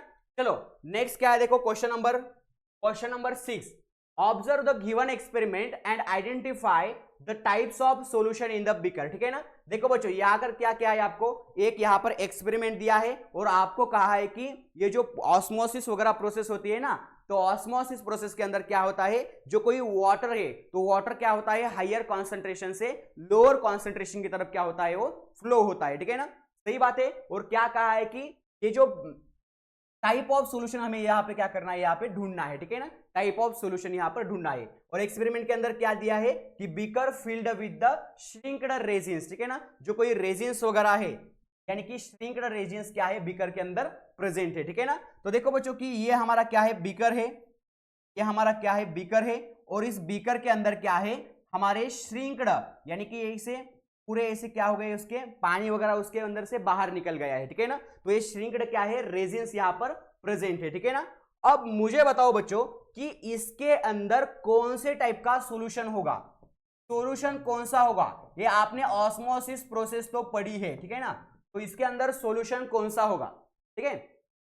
तो देखो बच्चों कि इसके अंदर क्या होता है, इसके अंदर हाइपरटोनिक सॉल्यूशन होता है, क्या होता है इसके अंदर, हाइपरटोनिक सॉल्यूशन होता है, ठीक है ना। अब देखो बच्चों कि हाइपरटोनिक सॉल्यूशन है, हाइपर का मतलब क्या होता है बच्चों, हाइपर, पर यानी कि क्या, पर यानी कि ज्यादा, यानी कि ज्यादा से ज्यादा क्या होता है, उसके अंदर सोल्यूट की कॉन्सेंट्रेशन होती है, क्या होती है उसके अंदर, सोल्यूट की कॉन्सेंट्रेशन होती है, ठीक है ना। तो यहां पर देखो कि इसके अंदर क्या है हमारा, जो कोई सोल्यूट है, तो सोल्यूट की कॉन्सेंट्रेशन क्या है बच्चों, यहां पर सोल्यूट की कॉन्सेंट्रेशन ज्यादा है सर, सोल्यूट की कॉन्सेंट्रेशन, ठीक है ना, सोल्यूट की कॉन्सेंट्रेशन ज्यादा है सर। तो मुझे बताओ बच्चों कि यहां पर पानी कैसा होगा, बाहर सोल्यूट ज्यादा है तो पानी कैसा होगा, कम होगा ना सर, सही बात है ना। और ऑस्मोसिस क्या कहती है, ऑस्मोसिस कहती है पानी हायर कॉन्सेंट्रेशन यानी ज्यादा से कम की तरफ क्या करता है, फ्लो करता है, ठीक है ना। अब मुझे बताओ बच्चों कि बाहर पानी कम है तो रेजिन से क्या होगा, पानी ऐसा बाहर जाएगा, ठीक है ना, क्योंकि रेजिन के अंदर ज्यादा पानी है तो पानी ऐसा बाहर जाएगा, ठीक है ना, पानी ऐसा बाहर निकल रहा है, ठीक है। ये हमारा वाटर है तो वाटर क्या हो रहा है, ऐसा बाहर निकल रहा है, ठीक है, सही बात है ना। तो ये जो प्रोसेस है बच्चों, तो इसको हम क्या बोलते हैं, एक्सोऑस्मोसिस बोलते हैं, क्या बोलते हैं इसको हम, एक्सोऑस्मोसिस बोलते हैं, ठीक है ना। एक्सो यानी कि बाहर निकलना, पानी का जो बाहर निकलना है तो उसको हम एक्सोऑस्मोसिस बोलते हैं, ठीक है ना। और ये सॉल्यूशन कौन सा है, तो ये हाइपरटोनिक सॉल्यूशन है, क्या है ये, हाइपरटोनिक सॉल्यूशन है, ठीक है ना, हाइपरटोनिक सॉल्यूशन है कि जिसके अंदर हमने क्या किया, रेजिन्स को रखा और रेजिन्स के अंदर का जो पानी है तो पानी पूरा बाहर आ गया और हमारे रेजिन जो है, रेजिन्स क्या हो गए, रेजिन्स श्रिंक हो गए सर, रेजिन्स श्रिंक हो गए, ठीक है ना। तो पूरे के पूरे हमारे रेजिन श्रिंक हो गए, उसका जो पानी है पूरा पानी क्या हो गया, बाहर निकल गया, ठीक है ना। तो चलो क्वेश्चन नंबर 7 देखते हैं। क्वेश्चन नंबर 7 क्या है, देखो एक बार, ये ऑब्जर्व द गिवन पिक्चर, ये पिक्चर जो है तो पिक्चर हमें क्या करने हैं, ऑब्जर्व करने हैं और देखना है यहाँ पर क्वेश्चन के क्या कहा है, ठीक है ना। कि आइडेंटिफाई द गिवन स्पेसिमन, ठीक है ना। तो ओके, तो हमें क्या करना है, यहाँ पर हमें पहले तो ये स्पेसिमन आपके सामने रखे हैं और इसको हमें पहचानना है, ठीक है ना। तो ये वाला क्या है और ये वाला क्या है, ठीक है ना, सही बात है। अब देखो ध्यान से देखो बच्चों, ये जो हमारा है तो एक टाइप का ये ब्रायोफाइट है और इसका नाम है फ्यूनारिया नाम है। क्या नाम है, फ्यूनारिया नाम है, ठीक है। और ये हमारा क्या है, एक अलगी है और इस अलगी का नाम है कारा नाम है। क्या नाम है, कारा। कौन सा नाम है, कारा। तो एक हमारी अलगी है और एक हमारा क्या है, ब्रायोफाइटा है, ठीक है ना। और देखो बच्चों कि क्या कहा है, identify the given specimen. Specimen तो हमने आइडेंटिफाई कर लिए, ये हमारा फ्यूनारिया है, ये हमारा कारा है, सही बात है ना। ये एक हमारी अलगी है और एक हमारा ब्रायोफाइटा है। देखो बच्चों प्लांट जो है तो प्लांट को क्या किया है, डिफरेंट डिफरेंट डिविजन्स के अंदर क्या किया है, क्लासिफाई कर दिया, ठीक है ना। जैसे कि थैलोफाइटा हो गया, उसको हम क्या बोलते हैं, क्लोरोफाइटा, थैलोफाइटा, ठीक है ना। देन क्या है, ब्रायोफाइटा है। देन क्या है, और टेरिडोफाइटा है, एंजियोस्पर्म है, जिम्नोस्पर्म है। ये सारे की सारी प्लांट का क्या कर दिया है, क्लासिफिकेशन कर दिया, ठीक है ना। तो ये जो देखो, ये जो प्लांट्स है बच्चों, तो ये क्या है, लोअर प्लांट्स है, जैसे कि ब्रायोफाइटा हो गया, जैसे कि हमारा थैलोफाइटा हो गया। थैलोफाइटा के अंदर क्या होता है, सारे के सारे अलगी वगैरह उसके अंदर प्रेजेंट होते हैं, ठीक है ना। तो चलो यहां पर लिखते हैं कि write the division of its plant. तो मुझे बताओ कि बच्चों फ्यूनारिया जो है, ठीक है ना, तो फ्यूनारिया जो है तो फ्यूनारिया की डिवीजन क्या होगी, बताओ मुझे, फ्यूनारिया की डिवीजन क्या होगी। तो इसकी डिवीजन होगी बच्चों, इसकी डिवीजन क्या होगी, इसकी डिवीजन होगी हमारी ब्रायोफाइटा होगी। क्या होगी, ब्रायोफाइटा होगी, ठीक है ना, ब्रायोफाइटा होगी, ठीक है, सही बात है। और कारा जो है, कारा कौन सी डिवीजन में आता है, तो थैलोफाइटा के अंदर आता है। किसके अंदर, थैलोफाइटा, जिसके अंदर क्या होता है, पूरे के पूरे अलगी वगैरह यहां पर क्या होती है, प्रेजेंट होती है, ठीक है ना। तो सही बात है, बहुत आसान है ना क्वेश्चन, यस। तो चलो नेक्स्ट क्वेश्चन देखते हैं बच्चों। नेक्स्ट क्वेश्चन क्या कहा है यहां पर, देखो सभी एनिमल्स को यहां पर आपके सामने रखा है, ठीक है ना। Observe the given pictures of animals and identify the pair of animals of the same trophic level, ठीक है बच्चों। तो सेम ट्रॉपिक लेवल जो होती है, सेम ट्रॉपिक लेवल यानी कि क्या, कि देखो बच्चों कि ट्रॉपिक लेवल कौन कौन सी है, प्रोड्यूसर से, हार्बीवरस से, कार्निवरस से, ओमनीवरस से। तो यहां पर इस चार पिक्चर से हमें ढूंढना है कि ये सेम ट्रॉपिक लेवल से कौन कौन से एनिमल है, ठीक है ना। यानी कि वो हर्बीवरस है तो दो ऐसे कौन से हर्बीवरस है, ये हमें यहाँ पर ढूंढना है। देन दो ऐसे कौन से कार्निवरस है, यहाँ पर हमें क्या करना है, ढूंढना है, सही बात है ना। तो चलो यहाँ पर देखते हैं ट्रॉपिक लेवल। अब मुझे बताओ कि ग्रास हॉपर है बच्चों, ठीक है। तो ग्रास हॉपर क्या करता है, ग्रास हॉपर ग्रास को खाता है, ठीक है ना। तो ये क्या हो गया, ये हमारा हर्बीवरस हो गया। क्या हो गया सर, हर्बीवरस हो गया, ठीक है ना। देन देखो, अब देखो कि ये जो हमारा है तो ये हमारा हॉक है। क्या है हमारा, ये हॉक है। चलो मैं यहाँ पर ऐसा नाम भी लिखता हूं यार इसका, ग्रास हॉपर, ठीक है ना, ग्रास हॉपर, ठीक है। देखो कि ये क्या है हमारा, ये हमारा हॉक है, ये हमारा हॉक है। देन हमारा ये लेपर्ड है, लेपर्ड है। देन हमारा ये क्या है, हमारा डियर है, ठीक है ना, डियर है। तो मुझे बताओ बच्चों ट्रॉपिक लेवल में जो कोई ग्रास है तो ग्रास को कौन खाता है, ग्रास हॉपर खाता है, ठीक है। तो वो क्या हो गया, हर्बीवरस हो गया, ठीक है। अब देखो बच्चों कि हॉक है तो हॉक क्या हो गया हमारा, ओमनीवरस हो गया, ठीक है ना। क्या हो गया, ये ओमनीवरस हो गया, ठीक है ना, सही बात है ना। देन देखो कि लेपर्ड क्या है बच्चों, ये कार्निवरस है। क्या है, ये कार्निवोरस आता है, कार्निवोरस के अंदर आता है, ठीक है ना। और देखो बच्चों कि डियर क्या है हमारा, डियर भी हमारा बेचारा क्या है, ये जो ग्रास वगैरह है, ठीक है ना। तो ग्रास को क्या करता है, वो खाता है। तो ये भी हमारा क्या हो गया, हर्बीवरस हो गया। क्या हो गया, ये हर्बीवरस हो गया, ठीक है। तो देखो क्वेश्चन के अंदर क्या कहा है कि ऐसी पेयर ढूंढ लो जो सेम ट्रॉपिक लेवल की है। देखो बच्चों कि ग्रास हॉपर भी क्या कर रहा है, ग्रास को खा रहा है, लेकिन वो भी हर्बीवरस है। और डियर भी क्या है, हमारा हर्बीवरस है, ठीक है ना बच्चों। तो देखो बच्चों कि सेम ट्रॉपिक लेवल में कौन कौन आता है, तो एक आ गया हमारा ग्रास हॉपर आ गया। कौन आ गया सर, ग्रास हॉपर आ गया, ठीक है ना, ग्रास हॉपर आ गया। और सेकंड क्या आ गया हमारा, डियर आ गया। तो ये हमारे क्या है, सेम ट्रॉपिक लेवल के ऑर्गेनिज्म है, ठीक है ना। किसी को कोई प्रॉब्लम, किसी को कोई प्रॉब्लम, नो। चलो नेक्स्ट क्वेश्चन देखते हैं कि write the which of the plant is the given specimen and rights it's a family. तो देखो बच्चों कि ये जो हमारा है तो किचन के अंदर ये सारे के सारे जो अपने किचन के अंदर तो ये तो हमें दिखाई देता है, ठीक है ना। तो इसका नाम क्या है, इसका नाम है गार्लिक नाम है। क्या है इसका नाम, गार्लिक नाम है, ठीक है ना। क्या है इसका नाम, गार्लिक नाम है, ठीक है। अब देखो, तो स्पेसिमन को तो हमने पहचान लिया, ये हमारा गार्लिक है, ठीक है। और राइट साइड ऑफ फैमिली, तो उसके फैमिली हमें क्या करना है, यहां पर ढूंढनी है कौन सी है।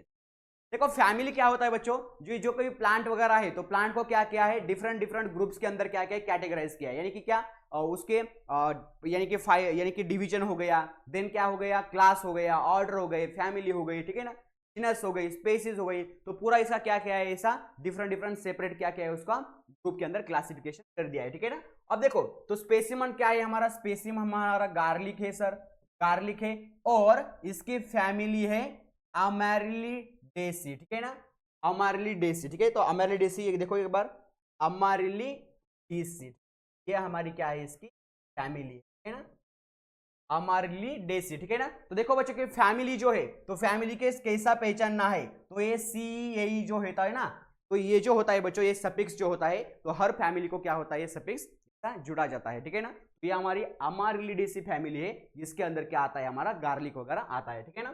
तो चलो नेक्स्ट क्वेश्चन देखो, नेक्स्ट क्वेश्चन देखो क्या कहा है यहां पर हमारा अच्छा सा प्यारा सा बीट दिखाई दे रहा है सर।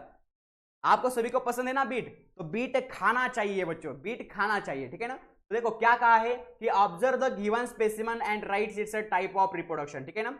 सही बात है कि उसका क्या करना है, हमें जो कोई स्पेसिमन है, तो स्पेसिमन को क्या करना है, पहचानना है, और उसका रिप्रोडक्शन का टाइप भी क्या करना है, यहाँ पर बताना है, ठीक है ना। तो यहाँ पर थोड़ा सा यहाँ पर इसके पीछे गया है, तो देखो कोई बात नहीं है, हम यहाँ पर देख सकते हैं कि क्या कहा है कि सेकेंड की from which part of the specimen does reproduction takes place, ठीक है ना, यानी कि कौन से पार्ट से क्या होता है, रिप्रोडक्शन होता है, ये हमें यहाँ पर बताना है, ठीक है, पता लगाना है, ठीक है।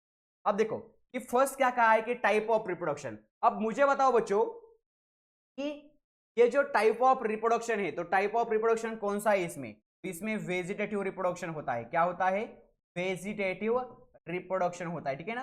वेजिटेटिव पार्ट कौन सा है इसका, जो रूट है, तो रूट से क्या होता है, ये एक रूट से क्या होता है, बीट रूट से नया बीट रूट की प्लांट क्या होती है, फॉर्म होती है, ठीक है ना, सही बात है। और पार्ट ऑफ रिप्रोडक्शन कौन सा है, तो हमारा रूट हो गया, ठीक है ना। रूट क्या है हमारा, रूट हमारा क्या है बच्चों, रूट से क्या होता है, वो रिप्रोडक्शन होता है, ठीक है ना।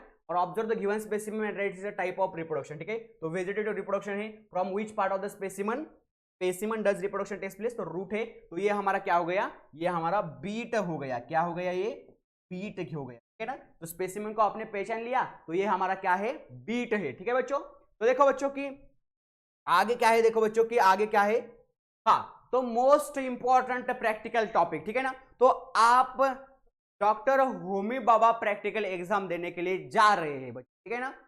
तो मैं आपसे कहता हूं कि ये जो मोस्ट इंपॉर्टेंट मैं आपको क्या कर रहा हूं, यहां पर टॉपिक बता रहा हूं, एक बार इस पर थोड़ा सा ध्यान दीजिए, कि जाते समय इस पर ध्यान दीजिए कि जो एनिमल क्लासिफिकेशन जो टॉपिक है, जिसके अंदर क्या है, डिफरेंट डिफरेंट आपको एनिमल्स के पिक्चर वहां पर दिखाई देंगे, ठीक है ना। जो डिफरेंट डिफरेंट फाइलम है, तो फाइलम के अंदर क्या दिखाई देंगे, डिफरेंट डिफरेंट क्या है, एनिमल्स है। तो उस एनिमल का जो ऑर्डर है, उस एनिमल की जो फैमिली है, तो फैमिली को एक बार देख के जाना बच्चों, ठीक है ना। और देन क्या है, प्लांट क्लासिफिकेशन।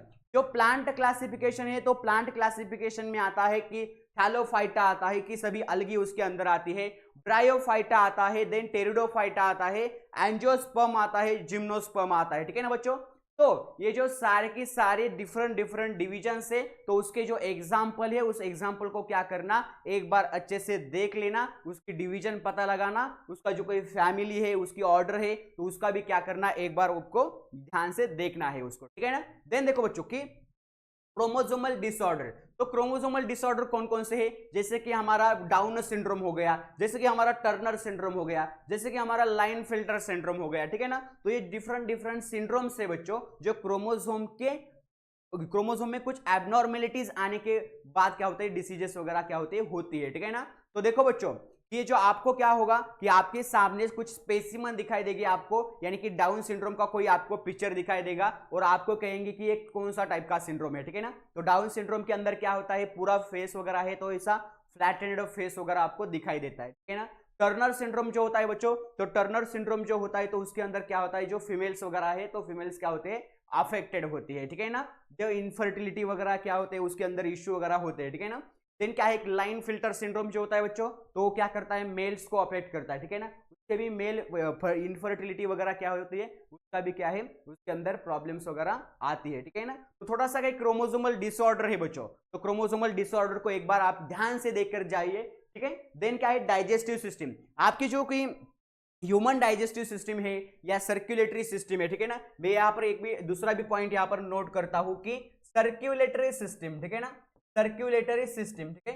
तो सर्कुलेटरी सिस्टम जो होते हैं बच्चों, तो और डाइजेस्टिव सिस्टम जो होते हैं बच्चों, तो इसको थोड़ा सा क्या करना, ध्यान से एक बार देख कर जाना, ठीक है ना। और क्या है, modification of the root, stem and leaf, ठीक है ना। जो कोई रूट होता है बच्चों, जो स्टेम होती है, लीफ होती है, तो उसके जो मॉडिफिकेशन से, डिफरेंट मॉडिफिकेशन से, और उसके जो मोड ऑफ रिप्रोडक्शन है, जैसे कि क्या है, वेजिटेटिव रिप्रोडक्शन है, देन असेक्सुअल रिप्रोडक्शन है, देन सेक्सुअल रिप्रोडक्शन है प्लांट्स के अंदर का, तो एक बार उस पर एक बार नजर आपको यानी कि देखना चाहिए उसको, यानी जो कोई मॉडिफिकेशन से रूट के, स्टेम के और लीफ के, ठीक है ना। और देखो क्या है कि जो कोई यानी कि आपको जो कोई बोन्स वगैरह है, ठीक है ना, तो बोन्स को भी क्या करना है, उसके जो पिक्चर्स वगैरह होते हैं ना, तो उसको एक बार क्या करना है, देखना है कि वो बोन्स को आपको पिक्चर देखा है, आपके सामने रखा जाएगा और आपको कहेंगे कि ये कौन सा पिक्चर है, ठीक है, कौन सा बोन है, कौन इसका नाम क्या है, ठीक है ना। तो ये भी आपको क्या कर सकते हैं, वो इसके एग्जाम के अंदर आपको वो यहाँ पर आ सकता है, ठीक है ना। तो चलो एक बार इस पर थोड़ा सा नजर डालिए, तो ये मोस्ट इंपॉर्टेंट क्या है, प्रैक्टिकल टॉपिक है, तो इसके बारे में थोड़ा सा आप थोड़ी स्टडी कर लीजिए, ठीक है ना। ओके, तो किसी को कोई प्रॉब्लम, नो, तो एक बार देखो, तो thank you so very much.